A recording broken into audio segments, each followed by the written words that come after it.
Eh bien, bonsoir tout le monde et bienvenue dans cette nouvelle édition de Jeunes Figures. Alors, c'est une émission un petit peu spéciale, triste, je dirais, puisque en fait, le sujet dont je vais parler ce soir est un sujet vraiment un fléau qui se passe à Alexandrie surtout. Des constructions immobilières sont faites de façon très chaotique et depuis la Révolution et l'absence, si vous voulez, de surveillance et de la part de la police ou des institutions responsables, des entrepreneurs immobiliers sans scrupules construisent des immeubles à plusieurs étages et qui sont généralement illégaux. Il a par exemple un permis de 4 étages, il en construit 14. Ça vous étonne peut-être, mais c'est malheureusement très fréquent ici, surtout à Alexandrie.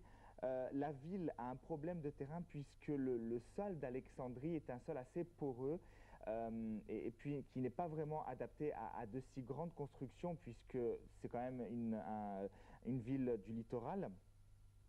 Des maisons se sont écroulées et on décompte quand même des dizaines de morts. Et la dernière en date, la dernière catastrophe en date, ça s'est passé à Sidi Gaber. Et j'ai avec moi donc l'une des victimes de cette négligence et de manque de conscience et de scrupules de ces promoteurs immobiliers, manque de surveillance et d'action du gouvernement, Nesma El Boraï. Bonsoir Nesma. Bonsoir.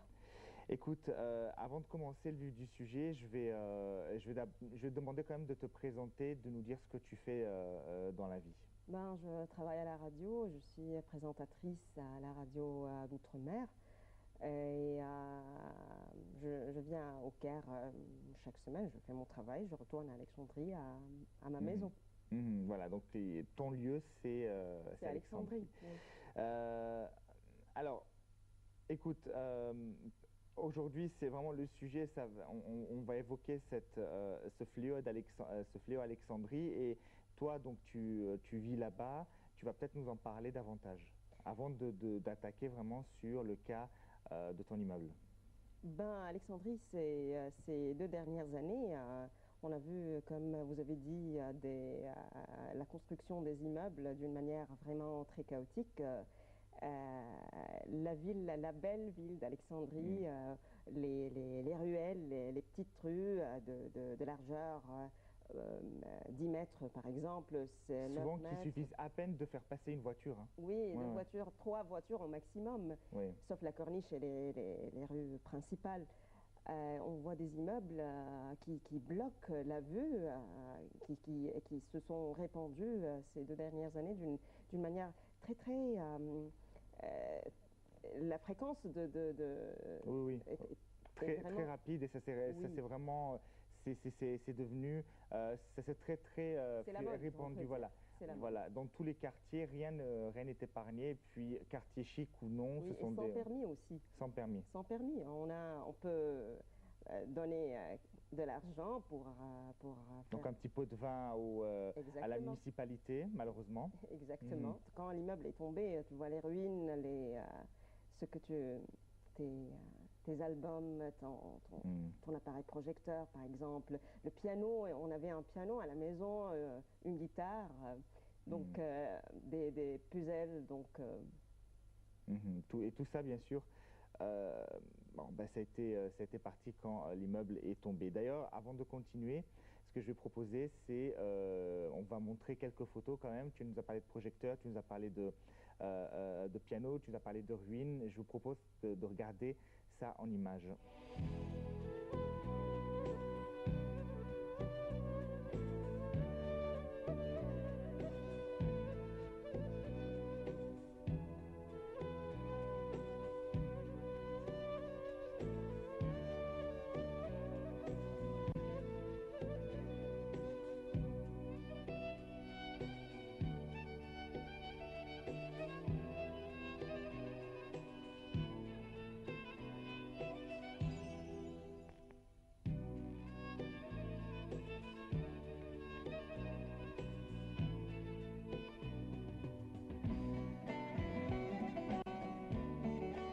Alors, le nom du groupe, bon, il est marqué en arabe. On va quand même Et c'est essayer. une page, Ouais. ce n'est pas un groupe, Ah ouais, c'est une c'est page. une page Facebook. C'est Oui. vrai qu'il y a différences techniques.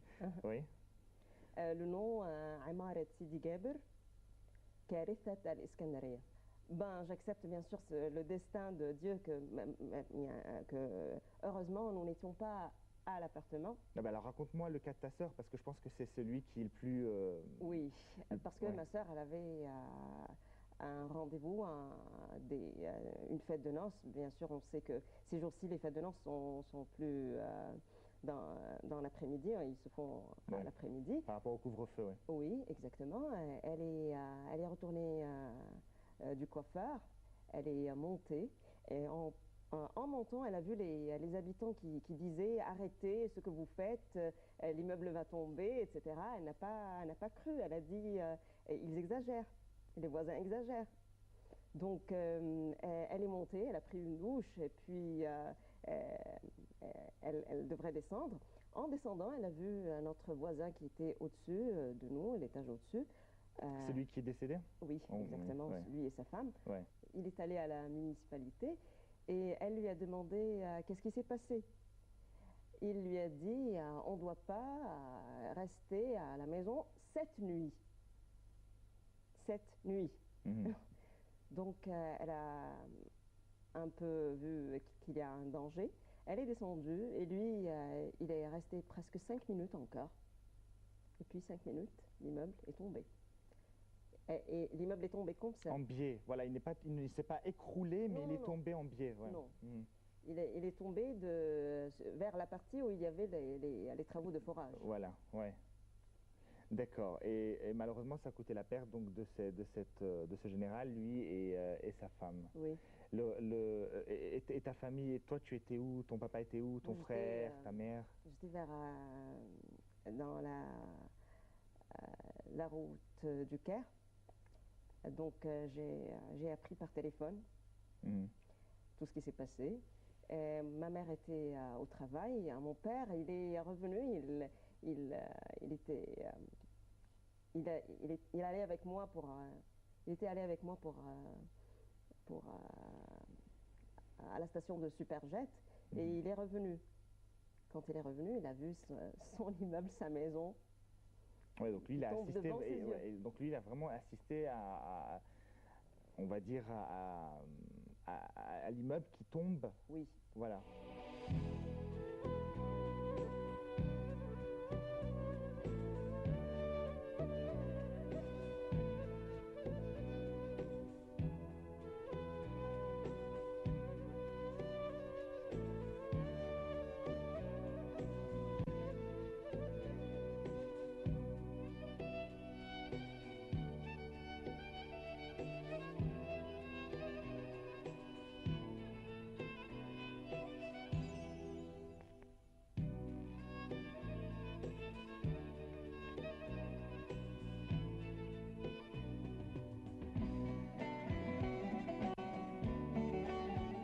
Nesma, dis-moi alors, comment cette maison est arrivée, comment ton immeuble est arrivé enfin, à tomber